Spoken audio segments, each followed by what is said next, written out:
Meus queridos irmãos, amigos, que a graça e a paz do Senhor esteja com todos. Boa noite aos irmãos, boa noite aos queridos convidados, pessoas preciosas que estão conosco aqui na igreja, bem como também aquelas pessoas que estão nas suas casas, nas suas residências. O que é que a Igreja Batista tem a dizer para os nossos queridos convidados?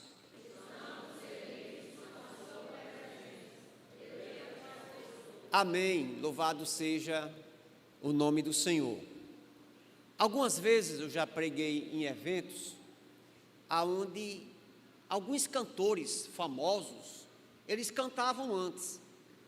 E eu ficava assim, meu Deus, como é que eu vou pregar depois da gente ouvir o pessoal, todo mundo empolgado, né, com um cantor que canta bonito, e as pessoas cantam, e as pessoas aplaudem, e as pessoas se envolvem. Quando eu pegava o microfone, meu Deus, como é que eu vou pregar numa situação dessa? Eu quero dizer que até agora isso aí foi fichinha, diante do que está acontecendo agora. Como é que eu vou pregar depois de um negócio desse, irmão? Como é que eu vou pregar? Como é que eu vou ter estrutura assim para pregar depois de um negócio tão maravilhoso desse que nós acabamos de ouvir? A gente queria parabenizar a todo o departamento infantil, a todos aqueles que estão à frente, a todos aqueles que contribuíram para que esse trabalho maravilhoso pudesse ser feito. Até a fadinha que veio aqui à frente, que não disse nada, eu achei muito importante. Foi uma apresentação maravilhosa. E Deus abençoe.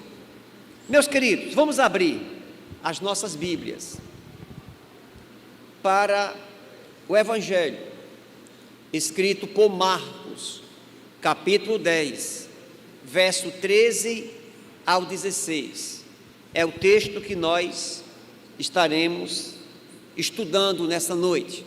Marcos, capítulo 10, do verso 13 ao verso de número 16. É um texto maravilhoso, profundo, que nós estaremos estudando. Quando eu digo profundo, é porque ele é muito desafiador para cada um de nós, principalmente os papais e as mamães. Marcos 10, do 13 ao 16. Então, trouxeram algumas crianças a Jesus para que as abençoasse. Mas os discípulos os repreendiam. Jesus, porém, vendo isto, indignou-se e disse-lhes: deixe que os pequeninos venham a mim, e não os impeçais, porque dos tais é o reino de Deus.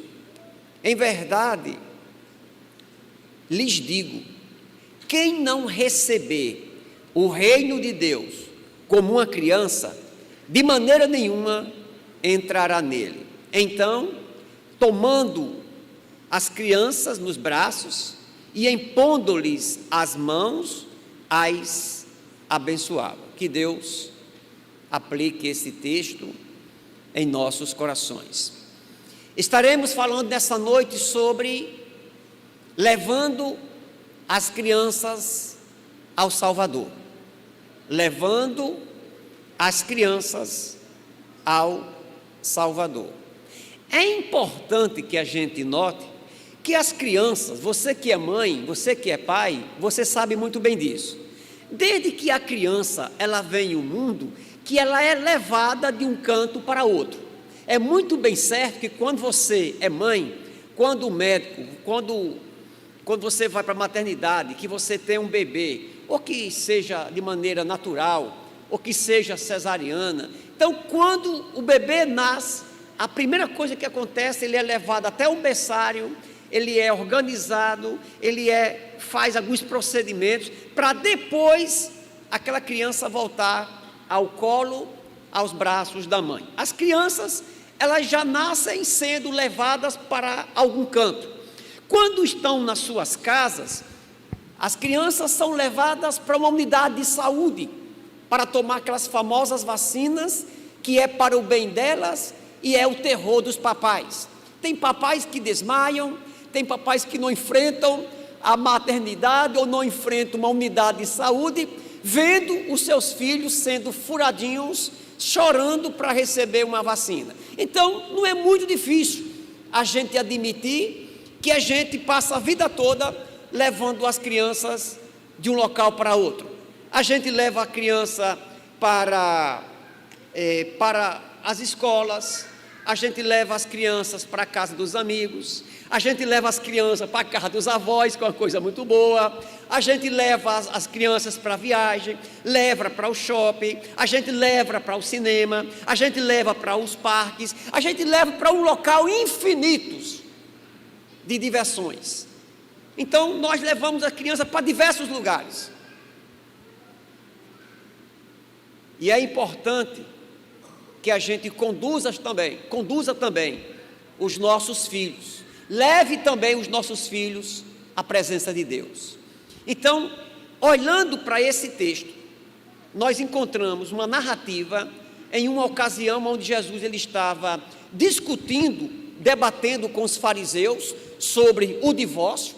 Agora ele vai discutir uma outra temática importante para uma família. Assim como ele rebateu a ideia do divórcio, ele agora estava rebatendo os discípulos, porque estavam querendo impedir as crianças de virem até Jesus, até ele.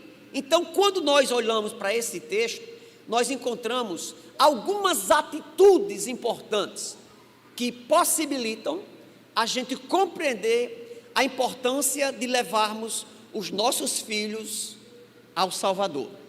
É sobre isso que estaremos falando nessa noite, olhando para pelo menos algumas atitudes, 3, 4 atitudes que os pais precisam ter, ou que pelo menos o texto mostra, de atitudes importantes no tocante a levar os nossos filhos a Deus. A primeira atitude que nós encontramos aqui é uma atitude piedosa dos pais. Observe que no verso 13 diz assim: e trouxeram algumas crianças a Jesus para que as abençoassem, mas os discípulos os repreendiam. Então aqui nós observamos a primeira grande verdade nesse texto, sobre a ideia de conduzir os nossos filhos ao Salvador. Aqui nós encontramos uma atitude piedosa dos pais.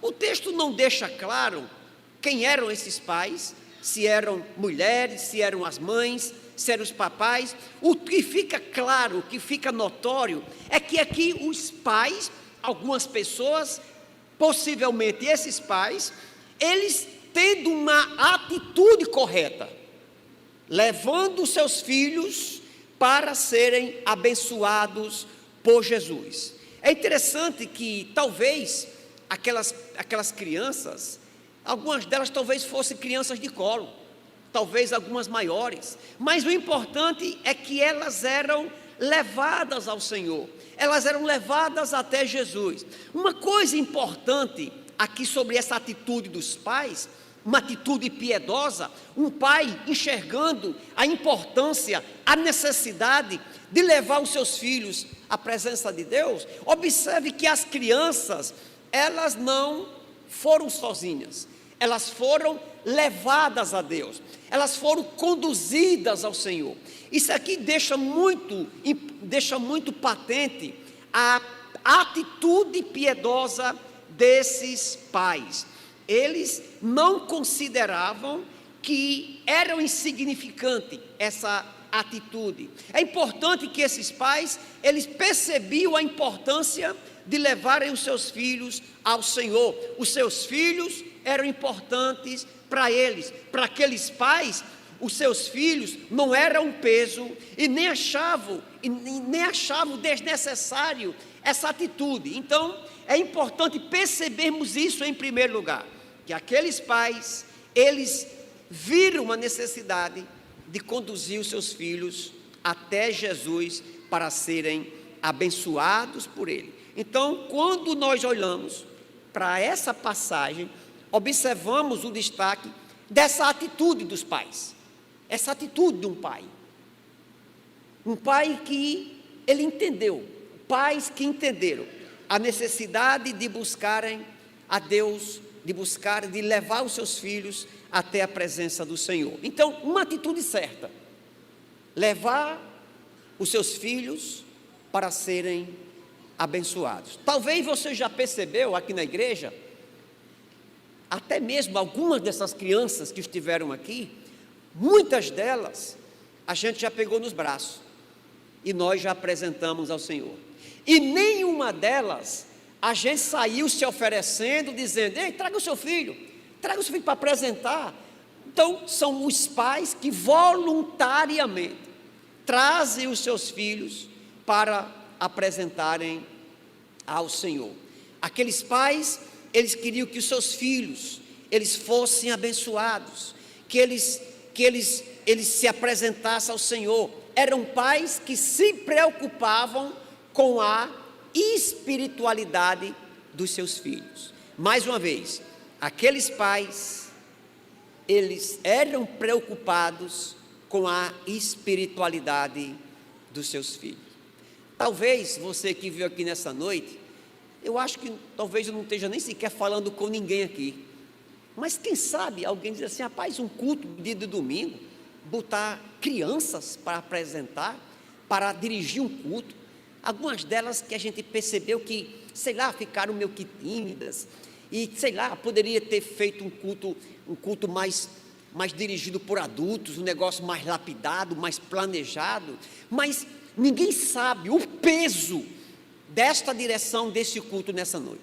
Eu estava ali sentado e eu olhava, e pelos olhos da fé, eu estava contemplando aqui na frente a Igreja Batista do futuro, a Igreja Batista de alguns anos. Na verdade, eles são a Igreja Batista de hoje, mas quando eu me refiro à Igreja Batista de um futuro muito próximo, eles vão estar cantando, pregando, evangelizando, tocando. Talvez até pastores estejam aqui nessa noite.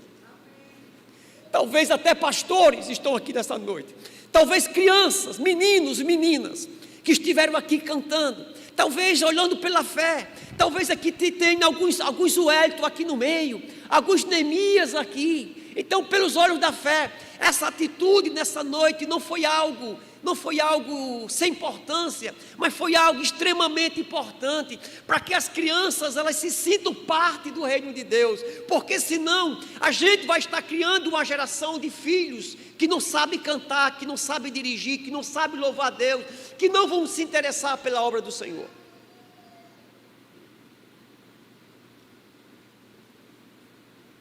Um escritor por nome de J.C. Halley, ele disse que as crianças não estão novas, que não sejam influenciadas pelo pecado. Assim também, elas não são tão novas que não possam ser, ou que não possam receber influência ou orientação espiritual. As crianças, elas não são tão novas que não sejam influenciadas para o mal, mas elas também não são tão novas que não possam receber uma orientação espiritual para o bem. Eu tenho um neto com 1 ano e 3 meses. Essa criança, quando a gente está orando, ela já bota as mãozinhas assim. Quando a gente ora perto dela, quando termina, ela diz amém. Amém. Lucas 2, 41 e 42, o texto diz que todos os anos, os pais de Jesus, eles iam para Jerusalém, para a festa da Páscoa, e quando eles, se referindo a Jesus, atingiu os 12 anos, foram a Jerusalém, segundo o costume daquela festa. Nós temos um exemplo aqui, dos pais de Jesus, da Maria, do José, que logo cedo conduzia o Jesus para estar no templo, para estar na casa de Deus, e o próprio Jesus disse: eu estou aqui cuidando das coisas do meu pai, quando ele foi deixado lá naquela região, naquele local, e foi encontrado depois. Então aqui nós encontramos em primeiro lugar uma atitude piedosa dos pais, que levaram as crianças para serem abençoadas. Eu queria fazer uma pergunta muito difícil. Você não vai responder para mim, você vai responder para você mesmo. E a pergunta é a seguinte: você se preocupa com a espiritualidade do seu filho? É uma pergunta. Você se preocupa com a espiritualidade do seu filho? Não fique com raiva de mim, disso que eu vou dizer aqui agora. Alguns pais fazem de tudo para seus filhos participarem de festas como Halloween, uma festa cheia de misticismo. Quantos pais não fantasiam seus filhos para estarem diante de uma festa carregada de sentido negativo? Quantos pais muitas vezes não medem esforços para levar os seus filhos para as quadrilhas juninas, vestem as crianças, pintam as crianças, levam as crianças para os arraiais, levam as crianças para esse ambiente mundano, esse ambiente de festivo. E muitas vezes o pai não percebe isso, faz todo o esforço para levar crianças para esses lugares e não move uma palha para trazer os seus filhos para a igreja. Ainda tem aqueles que muitas vezes fazem um esforço absurdo, comprometem até as finanças do mês para pagar uma fantasia, para comprar um abadá, para colocar o seu filho para brincar carnaval. Aí depois, esse mesmo pai, ele vai se escandalizar, vai se frustrar, vai ter problemas com o filho, porque o filho vai querer brincar carnaval e ele não vai querer deixar. Esse ano, acho que na sexta-feira de carnaval, a gente estava organizando o retiro da igreja, e eu vinha de casa, o movimento aqui já muito grande na frente aqui da igreja, eu passei aqui nessas ruas mais anexas da igreja, e quando eu passei, foi mesmo diante de um carnaval infantil. Estava acabando, porque Jesus mandou uma chuva, e as crianças já estavam todas de carreira, mas o que mais me chamou a atenção, eram as meninas, as mocinhas, as crianças vestidas apenas de maiô, apenas de roupinhas decotadas, apenas de biquíni, apenas com roupas decotadas. Depois, os pais não vão, talvez os pais vão se arrepender, porque logo cedo estão ensinando os seus filhos a ser foliões, a gostar de carnaval, a gostar de coisas mundanas, a gostar de festividades que mais agradam a Deus do que o homem. Nós não ensinamos a eles a palavra de Deus. Graças ao nosso bom Deus, que aonde eu ando, na casa dos irmãos, eu encontro um monte de revistas, até Bíblia de plástico que a criança bota dentro d'água, mas ela está ali estudando a palavra de Deus. É brinquedos instrutivos, educativos, são filmes, são aqueles filminhos. Eu estou especialista em cantar aquelas musiquinhas do Pipoquinha, do Sansão, que é um corpão, uma cabeça do tamanho de um feijão. Por quê? Porque é o que nós estamos investindo na vida do pequeno Valentim. Como a gente fazia no tempo que eu tinha as minhas duas princesas no seu tempo de criança. Então, em 2 Timóteo 3:15, o Paulo ele vai dizer em relação a Timóteo, que o Timóteo ele aprendeu a palavra de Deus, aprendeu a temer a Deus com a sua mãe, com a sua avó. E isso é muito importante. Quando é, pastor, que nós impedimos os filhos de irem até Deus? Quando deixamos de dar exemplos a elas. Quando dentro da nossa casa os nossos filhos não têm padrão, ele não vê através das nossas atitudes um comportamento que glorifique a Deus. Quando é que nós impedimos os nossos filhos de buscarem a Deus? É quando os nossos filhos estão dentro de casa, os nossos filhos ficam apartando briga, ficam escutando confusão, o filho, ele sente catinga de cachaça, catinga de fumo, briga, confusão. Então, pelo nosso comportamento, pelo nosso testemunho, nós podemos impedir os nossos filhos de irem a Deus. Eu não sei vocês, mas talvez alguns aqui já de cabelos grisalhos tomaram o primeiro gole de cachaça ou o primeiro gole de cerveja no copo do pai. Ou quem sabe alguém aqui talvez fumou a primeira vez quando um pai entregou um cigarro na sua mão e mandou você acender. A gente acendia o cigarro e ninguém era de ferro, dava uma puxadinha no caminho. Então, se você perceber, muitas vezes, dentro das nossas próprias casas, pelo nosso comportamento, o nosso testemunho, a gente pode impedir os nossos filhos de buscar ao Senhor. Sabe quando é que nós impedimos os nossos filhos de buscarem a Deus? Quando julgamos que as crianças não merecem a nossa maior atenção.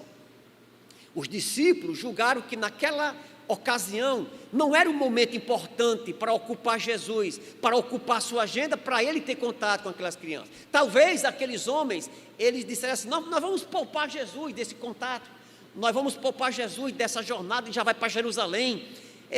Nós vamos poupar ele desse momento. É quando nós julgamos que os nossos filhos não merecem tanta atenção. Vocês sabiam que a maior queixa dos nossos filhos é falta de atenção? É uma coisa que isso tem judiado com a minha mente, judiado com a minha consciência.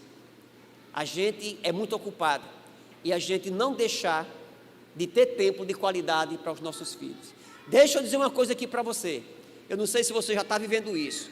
Quando os nossos filhos, eles são pequenos, eles mendigam a nossa atenção.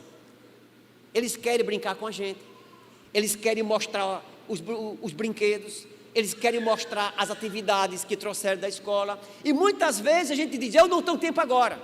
Ou seja, os nossos filhos, eles ficam mendigando a nossa atenção.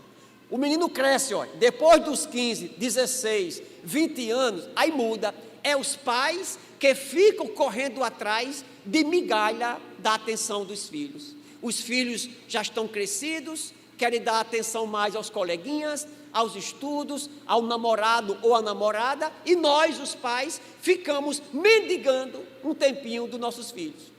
Parece que eles ficam passando na cara aquilo que a gente deveria ter feito e a gente não fez. Então isso é muito importante. Tempo de qualidade com os nossos filhos.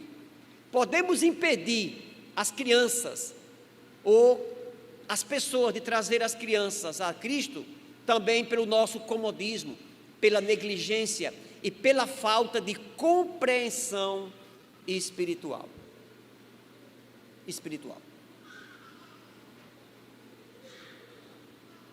Em terceiro lugar, nós temos aqui em primeiro lugar, já falamos sobre isso, nós temos aqui uma atitude piedosa por parte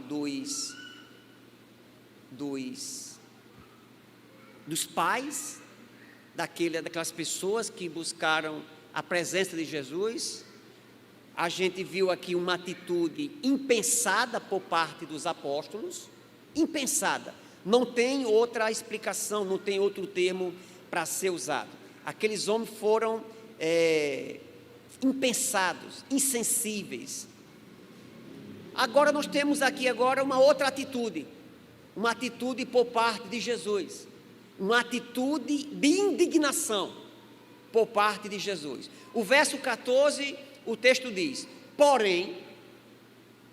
Jesus, vendo isto, indignou-se e disse-lhes: deixe que os pequeninos venham a mim e não os impeçais, porque dos tais é o reino de Deus. Se você quiser depois comprovar, você pode ler o Novo Testamento todinho.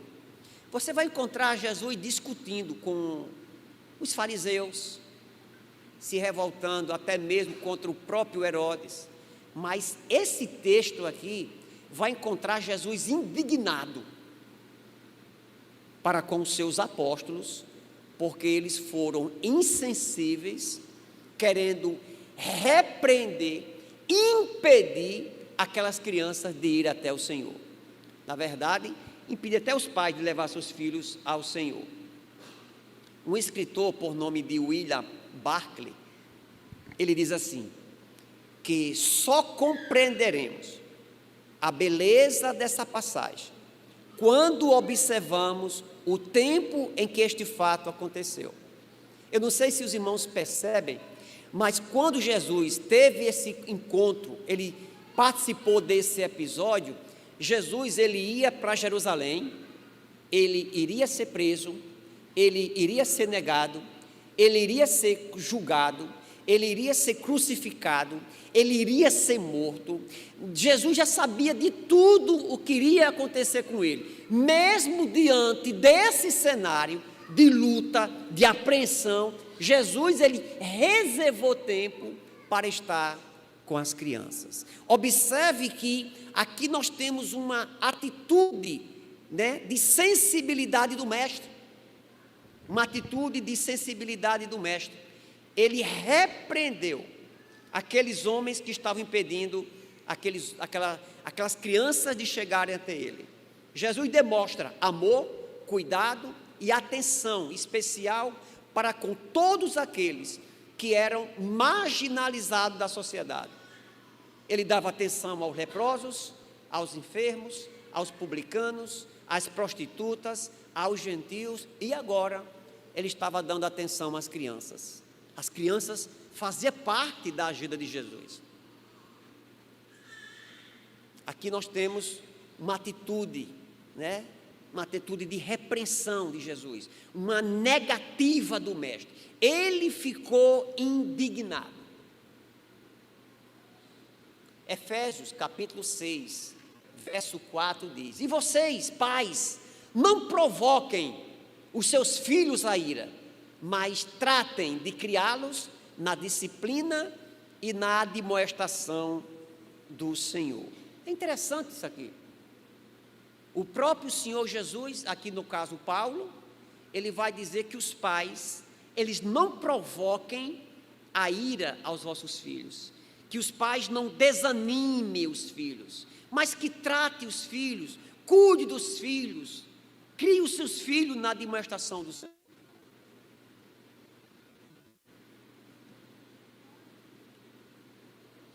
Aqui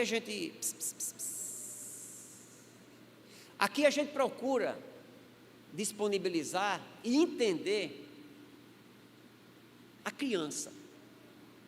Eu sei que aqui nós temos alguns pais que são comportados, eles cuidam dos seus filhos. Eu fico preocupado algumas vezes quando uma criança, ela dá um trabalhinho na igreja, ou ela grita, ou ela não fica sentadinha, ou ela fica andando aqui na igreja, marcando o seu território, ou então fica gritando. Aí muitas vezes eu vejo algumas pessoas olhando para trás com a cara meio que trombuda, como se aquela criança estivesse cometendo um pecado. Como é que pode? Eu fui naquela igreja e as crianças interromperam o sermão. Olha, meus irmãos, esse negócio de impedir as crianças de falarem alguma coisa, a gente já percebeu que aqui não é muito bom a gente fazer isso. Então nós precisamos entender. A gente não pode impedir as crianças de virem à casa de Deus. Eu não concordo com aquele pai que diz assim: pastor, eu não estou levando ainda o meu filho para a igreja, porque ele dá muito trabalho, só quando ele melhorar, a gente leva. Canto de criança é na igreja, fazendo barulho, gritando, fazendo qualquer coisa, mas o cantinho dele é aqui. Ele vai se acostumando, ele vai se acostumando, você vai conduzindo ele nesse processo. É só você perceber, quando nós temos no púlpito aqui, temos aqui na igreja, uma criança atípica, alguma criança com alguma deficiência, que a criança muitas vezes, ela faz um barulhinho a mais, ela muitas vezes fica preocupada com barulho, muitas vezes está na pregação, muitas vezes ela fica inquieta, ela quer dar uma voltinha, ela quer mexer com alguém, ela quer, sei lá, ela quer se sentir importante naquele lugar. Então, eu não vou levar a minha família para a igreja, porque o meu filho é assim, assado, o meu filho tem algum tipo de deficiência. O canto dele é aqui. O canto dele é aqui. Essa criança, ela precisa ser bem recebida por nós, os adultos. Os pais precisam vencer esse temor. Eu não vou para a igreja com a minha filha, com o meu filho, porque eu não sei o que é que os outros vão dizer dele. Eu não estou nem aí, gente. O que eu quero entender é que eu estou investindo na espiritualidade do meu filho. Eu estou criando meu filho nos caminhos do Senhor. E por último, nós temos uma atitude de aceitação por parte de Jesus. O versículo 14, parte C, e o 15 diz assim, Jesus dizendo, deixem que os pequeninos venham a mim, e não os impeçais, ou não os impeçam, porque dos tais é o reino de Deus. Em verdade eu vos digo, quem não receber o reino de Deus como uma criança, de maneira nenhuma entrará nele. Aqui deixa eu dizer algumas coisas. Nós temos aqui uma atitude de aceitação por parte de Jesus. Vamos primeiro dizer aqui o que é que esse texto não está dizendo.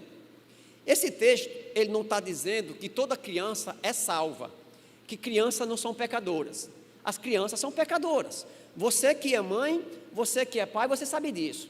Você está na sua casa, o seu filho, a sua filhinha tem um monte de brinquedo. Chegou um coleguinha, o coleguinha pega no brinquedo dele, ele deixa o brinquedo que está com ele, ele quer tomar o brinquedinho do outro. As crianças, elas usam o choro como uma forma de chantagem. Elas muitas vezes, elas são espertas, elas sabem manipular. Então, as crianças, por si só, elas são pecadoras. Então, o texto não está dizendo que as crianças não são pecadoras, que não precisam buscar Deus, não é isso. Aqui nós temos uma atitude de aceitação por parte de Jesus, diante daquela atitude preconceituosa dos adultos, dos discípulos.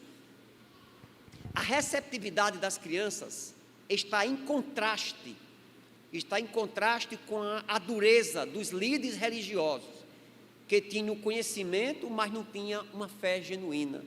As crianças, elas são modelo. O que é que o texto ele quer dizer? Que aquele que não buscar o reino de Deus como uma criança, de maneira nenhuma entra nele. O que é que o texto está dizendo? É que as crianças, elas são modelo de humildade, de dependência, de receptividade, de aceitação, né? Nós entramos no reino de Deus pela fé, como uma criança, que são despreparadas para nos salvar, que somos totalmente dependentes da graça de Deus. Nós desfrutamos o reino de Deus pela fé, crendo que o Pai nos ama e irá atender às nossas necessidades diárias. Quando uma criança ela é ferida, o que ela faz? Ela corre para os braços do pai ou da mãe. Esse exemplo mostra o quanto nós precisamos receber o reino de Deus como uma criança, com a humildade de uma criança, com a simplicidade de uma criança, com o comportamento de uma criança. Você que é pai, você é mãe, você sabe disso. O seu filho comete um vacilo, você vai lá, dá aquelas palmadas santas, ele muitas vezes até ele chora, ele vai lá ficar chorando. Se você olhar para ele e chamar para ele vir à frente, para você dar um abraço, ele vem e parece que não aconteceu nada. Entramos no reino de Deus pela fé, como uma criança, desamparados, incapazes de nos salvar, totalmente dependente da misericórdia de Deus. Muitas vezes queremos que os filhos pequenos se comportem como criança. Jesus aqui, ele inverte, dizendo que nós, os adultos, devemos aprender a se comportar como crianças. De novo, nós, os adultos, queremos muitas vezes que as crianças se comportem como os adultos. Aí Jesus inverte. Vocês querem ir para o céu? Se comportem como as crianças. Se comportem como as crianças. E por último, nós temos uma atitude abençoadora de Jesus. O verso 16 diz: então, tomando as crianças nos braços, impondo-lhes as mãos, as abençoava. Aqui nós temos algumas verdades importantes, né? Primeiro, Jesus ele toma as crianças em seus braços. Com isso, Jesus ele vai demonstrar o seu carinho, a sua aceitação, a valorização, a proteção e o cuidado com as crianças. Segundo, ele impõe as mãos sobre as crianças. Ou seja, ele pegava as crianças, botava a sua mão sobre elas, e ali fazia ainda uma outra coisa: ele abençoava as crianças, abençoando aquelas crianças. Jesus via as crianças como filhos da promessa, como herança de Deus, como alvo do seu amor, como exemplo para todos os que desejam entrar no seu reino. Ele pegava as crianças, impunha a mão sobre elas e as abençoava. A gente queria fazer uma pergunta difícil, começando aqui por mim. Qual foi a última vez que você abençoou o seu filho? Não simplesmente com essa bênção, que é importante. Cadê a bênção? Uma das primeiras coisas que eu me esforcei para ensinar o meu netinho foi pedir: meu filho, cadê a bênção? E é bom, né? Quando você estica a mão, quando ele estira a mão para dar uma bênção a uma pessoa, se tiver 10 pessoas, ele sai na mão de todo mundo assim. É importante que a gente abençoe os nossos filhos, não somente com essa bênção tradicional, Deus te abençoe, meu filho, apesar de ser muito importante. Eu tenho 5.2, completei praticamente antes de ontem.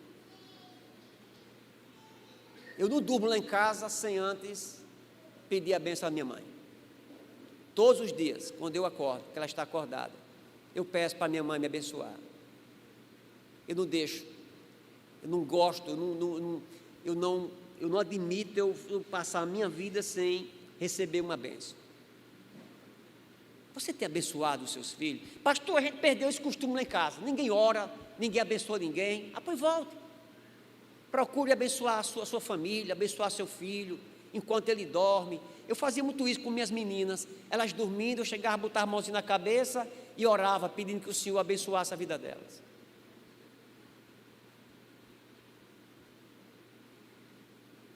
Levando as crianças ao Salvador.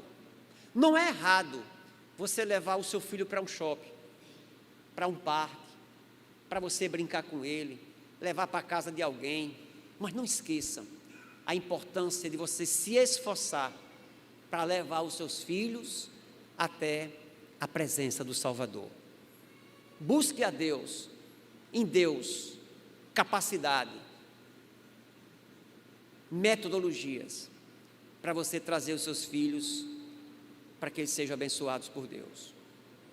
Fazendo isso, você com certeza terá um lar mais feliz. Os seus filhos, isso não é uma garantia 100% que nunca eles vão fazer algo de errado e não vão se desviar dos caminhos do Senhor, mas a probabilidade dos seus filhos temerem a Deus é muito grande. É muito grande. Que Deus abençoe seu filho. Que Deus abençoe sua família. Que Deus abençoe o seu lar. Que Deus abençoe a sua casa. Não veja os seus filhos como um peso.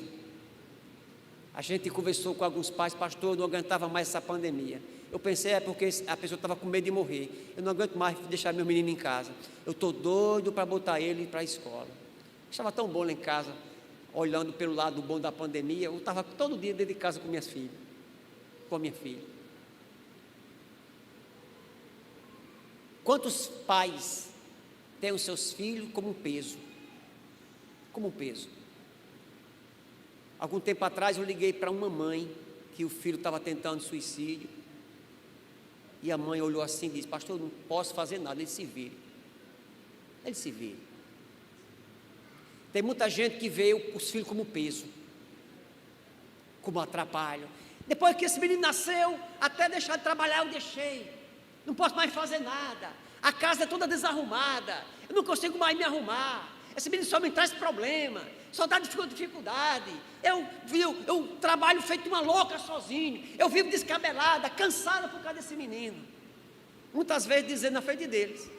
Olha só a autoestima de uma criança dessa.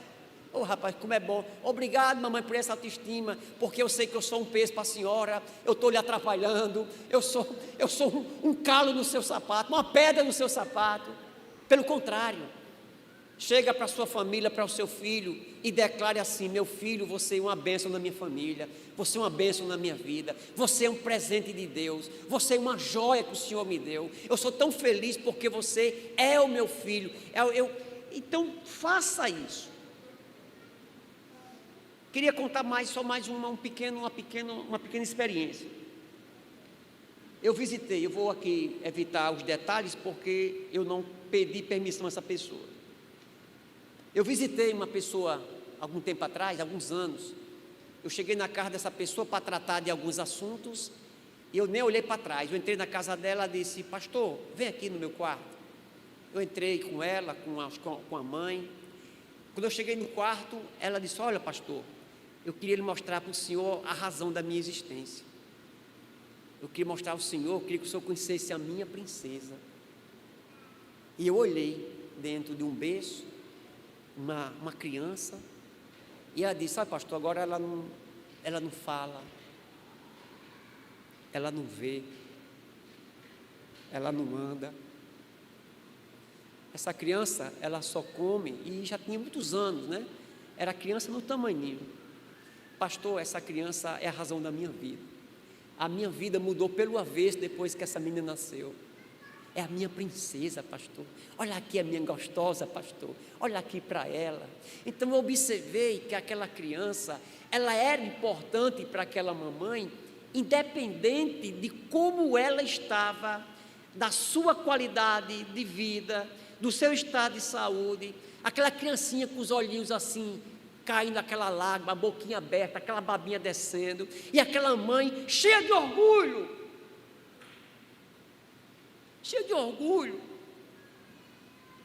Aí quantas vezes a gente reclama da filha que tem, do filho que tem, porque temporariamente está dando trabalho, porque não quer estudar, porque é um pouco rebelde.